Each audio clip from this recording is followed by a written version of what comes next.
want you to brief Tomy versus United Parcel Services. The citation is listed in the question prompt. So you guys should all get the citation correctly if you just use the citation on the question prompt. Again, brief Tomy versus United Parcel Services. You know how they said there's like, explain how the holding in Tomy is similar to holding in cases from your home state, explain how the holding in Tomy is different from holding from a case from your state. There's all these different question prompts. We're really not going to do that. Just brief Tomy versus United Parcel Service. Mark, what are the sections that I'm looking for when you're briefing a case? So we're not dealing with the IRAC. We're dealing with first off, we're dealing with the parties. Then after the parties, we're dealing with facts. After facts, we're dealing with procedural history. After a procedural history, we're dealing with standard review. If it's been appealed. After standard review, we're dealing with analysis, and then after analysis, we're dealing with conclusion. Yes. So everyone, when you are briefing Tomy versus United Parcel Services, I expect to see sections or categories or headings that identify each section that Mark just described. So you need to identify who the parties are, right? Typically it's like XYZ versus XYZ, and they'll have the names if they're defendant or plaintiff, or plaintiff defendant is, or they'll have appellant and appellee, right? I need to know the facts. So tell me what the facts are in your own words. Key emphasis in your own words. Procedure history. How do we get to where we are today? You know, if it's an appeals case, you're going to talk about the trial court level, what happened there, and how we got to, you know, reading what the appeals case is about.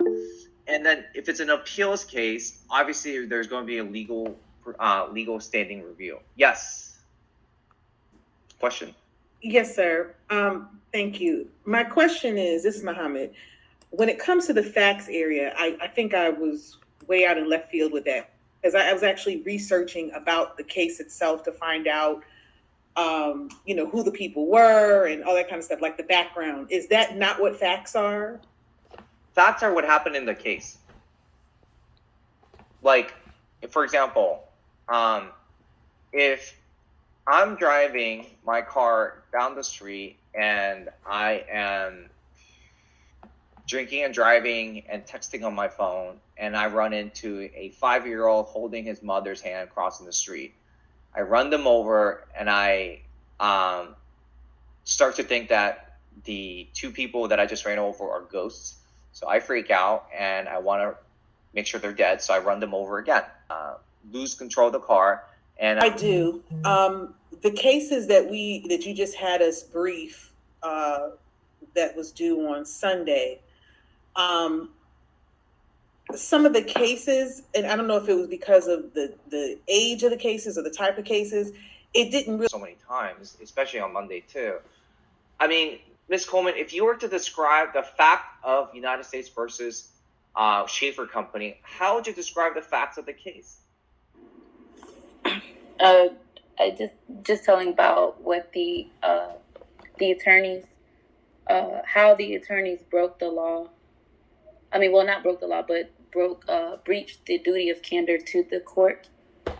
What actions they took to breach the rule. For example, when Snyder did his own research to find that Karen's credentials, his credentials were actually relevant to the case, and he found out that they were relevant to the case, but he didn't supplement it or supplement that finding to the court.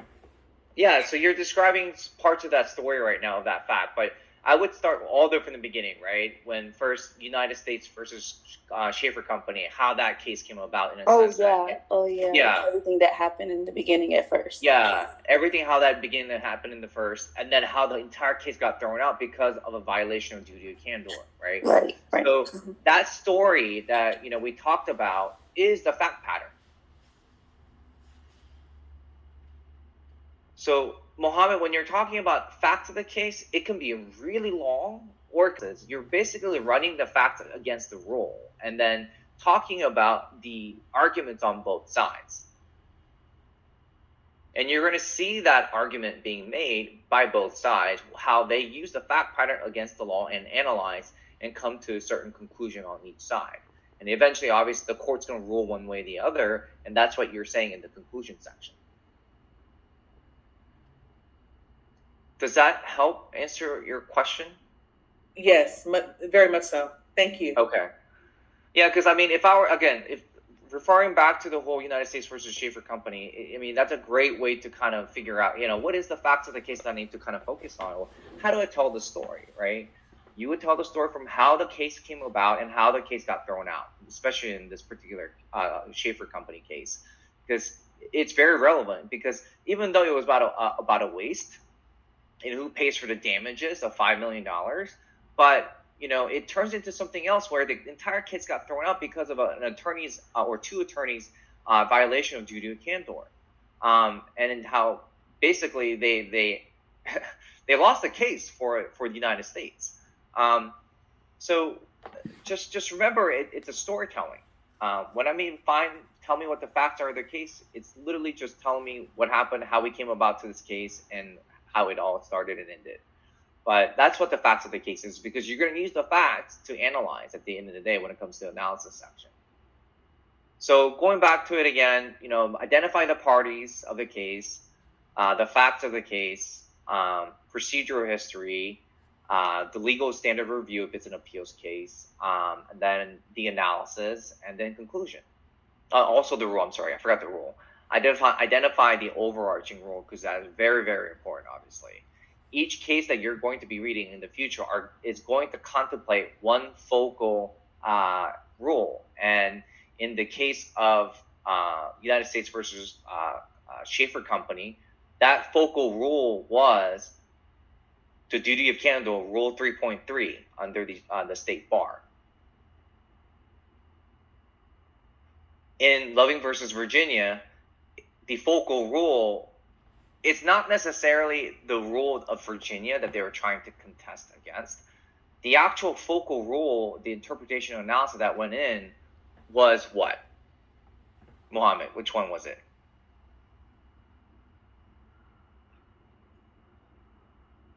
The focal rule? Like, what is the main rule that they were analyzing? That the overarching rule?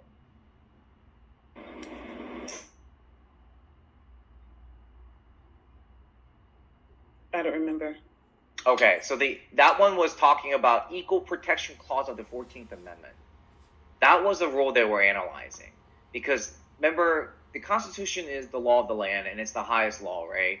And they were trying to contemplate, or they were analyzing whether or not the rule in Virginia, the state law, violated the rights protected under the equal protection clause of the 14th Amendment.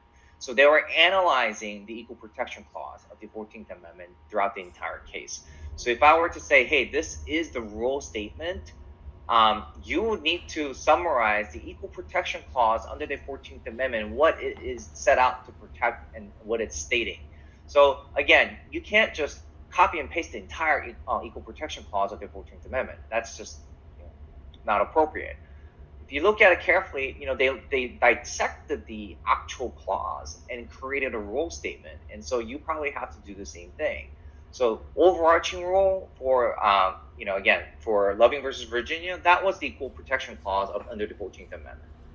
So would that be the part of the 14th Amendment that addresses the right to life and liberty and that aspect of it? Yes. Okay. Because that's how you're going to decide whether the law under Virginia was legal or illegal, or if it, the other way to put it is, did it infringe against our constitutional right? And how do we answer that question? Well, we have to analyze the law, right? And that law, which is the overarching rule that obviously we have to identify under a brief, if we were to brief this particular case, which I'm sure you guys did, is the Equal Protection Clause under the 14th Amendment, which talks about the pursuit of liberty and happiness, etc. So again, for this particular discussion, Tomy versus United Parcel Services, I'm looking for you to brief the case, identify those sections, and draft the words in your own words or the paragraphs, and put it into that form that I'm looking for.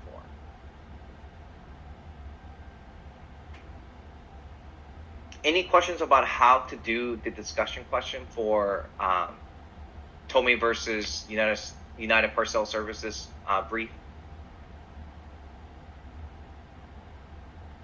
No, sir. Okay. Now going back to the assignment, the IRAC method. In this one, we talked extensively about what IRAC was, and we went through the example of. So we have an idea what each section is supposed to have, right? Now, also, Mrs. Coleman, could you do me a favor? Can you write an email to the entire group, like just respond to the email I sent out, respond to that, or giving you guys that IRAC supplemental? Can you provide to class the issue statement that we wrote out for United States versus Schaefer Company and the conclusion statement? Yes. So they can see it? Mm-hmm. Okay. That will also help with this particular assignment this week. So this week you're going to do an IRAC. It's going to require you to do not only generate or populate an actual issue statement, conclusion, rule, and analysis, all that stuff. You'll need to do a case research as well, or legal research. What's provided to you is a fact pattern. In this one, it says Miss Smith was waiting to go get off the commuter train, or waiting to get off the commuter train. Oh man, I wish I could edit these question prompts because they're so poorly written. Anyway, so Miss Smith was waiting to get off her commuter train in the train vestibule, which means basically she was, ready to get off the train, right? The commuter train pulled into the station, and Miss Smith descended down the stairs to disembark from the train. The conductor exited the train first to watch the passengers exit the train and then signaled to close the doors and for the train to start rolling. Miss Smith was carrying her briefcase, which had a long strap. As Miss Smith exited the train, the briefcase strap was behind her. The train door shut with Miss Smith on the platform, but with the briefcase strap still inside the door. The train dragged Miss Smith about 12 feet and she suffered a broken shoulder. The issue you have to consider is whether the conductor's negligence by signaling for the train to start was a proximate cause of Miss Smith's broken shoulder. So you're provided with this fact pattern. Basically, there's a lady who's getting off the train and her briefcase strap got caught by the door and she got dragged and broke her shoulders. The conductor, right, their job is to make sure that everyone's completely off the train, signal for the train to start off again, and then off to another destination. Their job is to ensure safety, right? So it's basically asking, was there negligence by the train conductor? So you basically have to analyze whether or not the train conductor was at fault for Miss Smith's injuries. In order to analyze this, you'll need to come up with an issue statement, come up with the rule statement,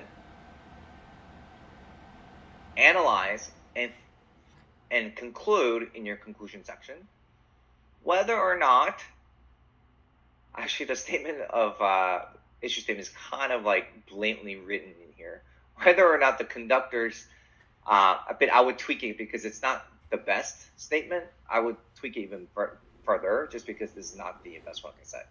So come up with your own issue statement, but basically you're trying to answer the question whether or not the conductor was negligent, right? So it sounds like your overarching rule is going to be negligence. So this is what you need to do. Formulate an issue statement. Come up and find a case that has a negligence element or negligence rule in one of the cases that you find in your legal research. Draft that rule statement and cite it where you got it from. Moving on, this is where the analysis comes in. There must be at least 4 paragraphs. Why 4 paragraphs, Mark? Because that's the most important element of the IRAC, and that's where you'll be able to draw your conclusion. That's where, you, like you said, you're looking at the action and analyzing it with the rules. Not really. Okay, I was gonna say, is it because you need one for issue, one for rule, one for analysis, and one for conclusion? Why are there 4 paragraphs at least needed for the analysis section?